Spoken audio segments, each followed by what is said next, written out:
E aí começaram a nossa história aqui em Campinas. Foi com 10 anos de idade. Nessa época trabalhava eu, meu padrasto e minha mãe numa roça. Uma roça muito grande. Aí quando é um certo dia eu falei, não dá, eu vou ter que trabalhar.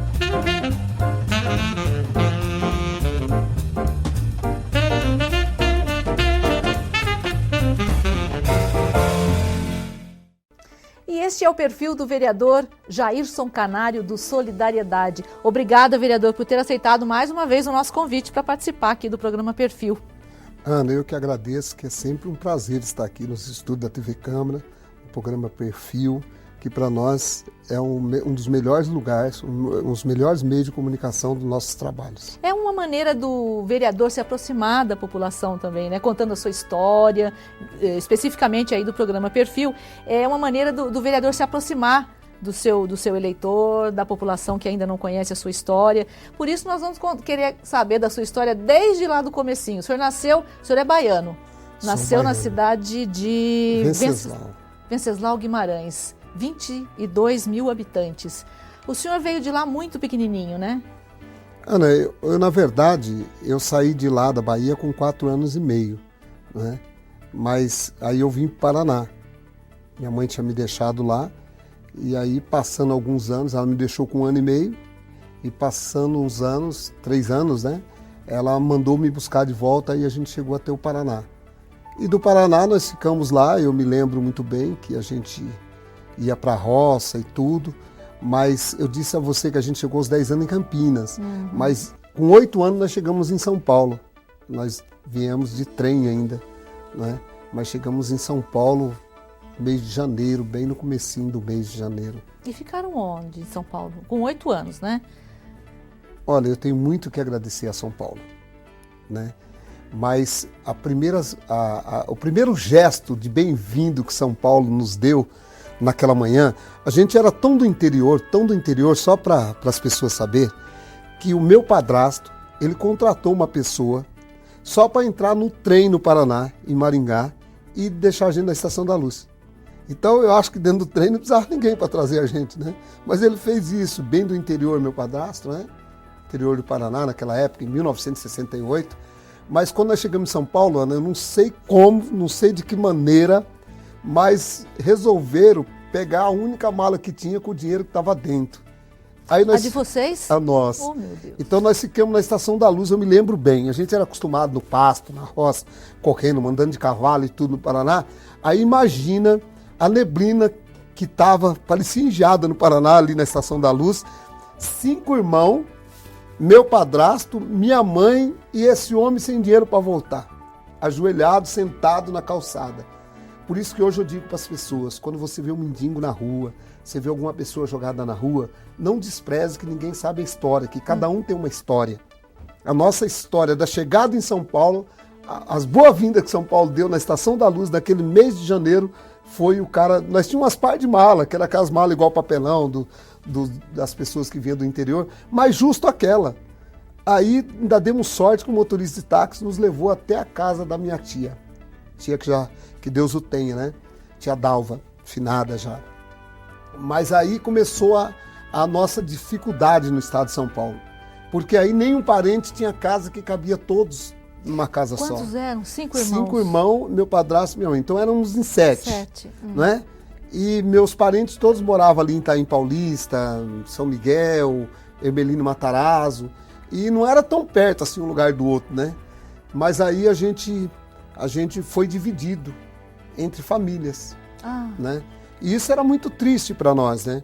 Porque aí eu já estava com 8 anos, sentia muita falta da minha mãe, dos irmãos, mas aí Deus foi fazendo aquele rebuliço dentro da família e foi ajeitando, né? Aí meu padrasto foi trabalhar numa empresa chamada Cisper em São Paulo, aí alugou um cômodo e tinha uma cama de casal, por todos os filhos, e ele e minha mãe dormia no chão. Mas aí ele inventou de comprar o primeiro fogão a gás que nós tínhamos, que não era nem um fogão, era uma boca só num bojão. E só tinha um lugar perto da porta. Quando é um certo dia, pegou fogo no barraco. Não era um barraco, uma casinha de madeira. Sim. Ali perto, no Hermelino Matarazzo. Ele se queimou, aí também por causa dessa queimadura dele, ele ficou com um problema nas pernas, de um lado, né? Então, aí minha tia chegou e nos trouxe aqui para Campinas. Aí eu cheguei em Campinas em janeiro de 1970, aí eu já estava com 10 anos. Aí nós fomos morar aqui perto. O destino quis me colocar bem perto do Parque Ozel, que era na Reforma Agrária, né? Então eu digo para as pessoas que aquele trecho eu conheço muito bem. E ali nós fomos trabalhar numa roça também, numa fazenda. Que ali era ainda, né? Era fazenda, tinha bastante fazenda. E nós trabalhamos, nós chegamos, fomos colher algodão, e depois nós fomos morar nessa fazenda, a fazenda chamada Fazenda São Pedro, né? Que de vez em quando eu ainda vou lá dar uma visitada lá nas pessoas. E aí começaram a nossa história aqui em Campinas. Foi com 10 anos de idade, trabalhei na roça um bom tempo, aí chegou um certo momento, também eu tinha terminado o primário, ia para o ginásio, com 11 anos, aí eu também entrei trabalhar num frigorífico, por isso que eu falei esses dias que eu era açougueiro. Mas eu comecei num frigorífico com 11 anos de idade, né? Porque nessa época trabalhava eu, meu padrasto e minha mãe numa roça, uma roça muito grande. E quando meu padrasto estava com paralisia, a gente não conseguia, só eu e minha mãe, dar conta dessa roça. Era muito grande, era 16 mil pés de limão que a gente cuidava. E aí a gente não conseguia. Aí quando é um certo dia eu falei, não dá, eu vou ter que trabalhar. Aí olha só, com 11 anos... Aí eu entrei nesse frigorífico. Com 11 anos já tinha essa consciência. Tinha necessidade. Eu tenho uma maneira de dizer que com 6 anos eu comecei a trabalhar na roça. Minha mãe levava a gente para a roça e eu tinha uma enxadinha muito pequenininha que era um toco de um enxadão. Enxadão é uma enxadinha pequenininha, né? E ali eu comecei a carpir. Então eu falo que desde 6 anos de idade, que graças a Deus eu comecei a trabalhar, né? E de tudo que eu aprendi até hoje, eu sei que eu tive uma lição lá da roça. Plantar e às vezes não colher, porque a chuva vem e não deixa dar a lavoura, às vezes dá bastante, às vezes o sol mata, mas uma coisa eu aprendi. Eu falo para as pessoas que o camponês lá da roça é um dos mais religiosos que tem. Porque ali ele pede para Deus mandar chuva, na época da flor, depois pede para Deus, manda sol para secar o milho, para secar o feijão. Então, todo momento ele está ali com Deus. Senhor, manda chuva, manda sol, manda vento para banar o feijão, banar o café. Então, a todo momento a gente aprendeu que Deus, mesmo nas dificuldades ou na abundância, Ele é superior a tudo, né? Então, aí, quando eu entrei no frigorífico aqui, em Valinhos, eu tinha 11 anos e a gente tinha que andar pelo meio do mato para chegar até lá, na fazenda. Eu fui trabalhando nesse ramo. Depois me tornei açougueiro também na cidade de Campinas, trabalhei com muito orgulho no Mercadão aqui da cidade, alguns anos. Muitos anos eu trabalhei de açougueiro ali também. E a vida foi me ensinando algumas coisas que eu tive que aprender meio na marra, né?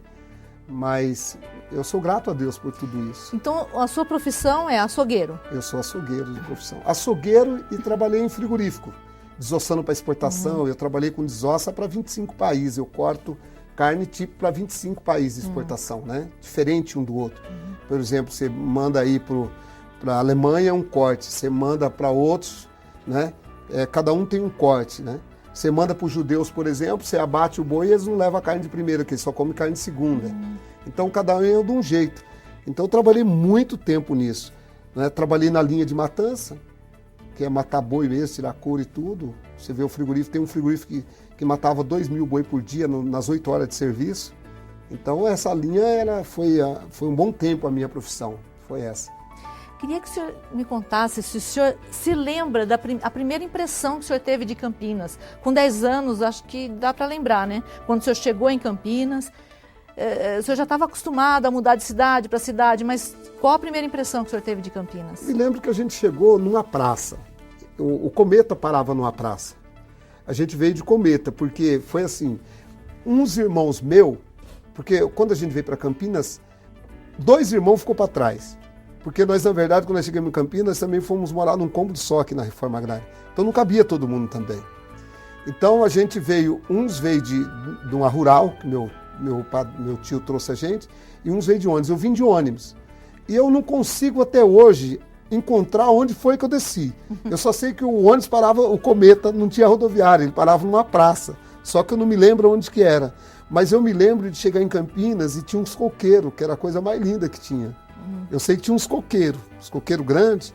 E até hoje eu não sei se é Carlos Gomes ou se é o Pará, o Largo do Pará, eu não me lembro bem, né, onde que era.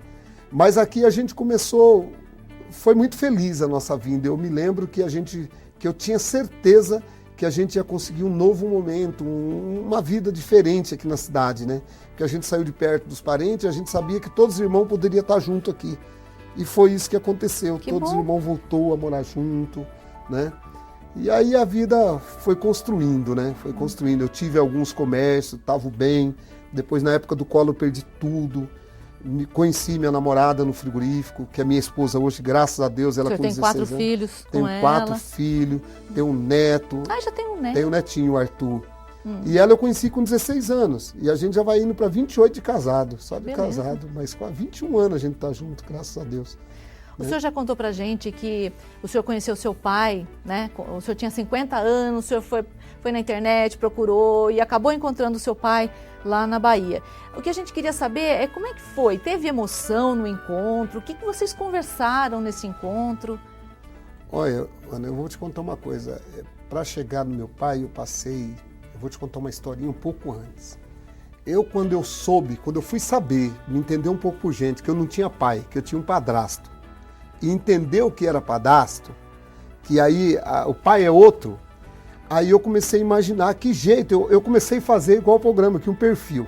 Qual é o perfil que poderia ser meu pai? Né? Então eu me imaginava, mesmo com 9 anos, 10 anos, que foi aí que eu comecei a pensar nisso, que eu ia ser um homem forte, e que o meu pai também teria que ser forte, um homem alto, né? Então aí eu passei a ter alguma coisa que eu perseguia. Todas as pessoas fortes, negro, eu poderia achar que era meu pai.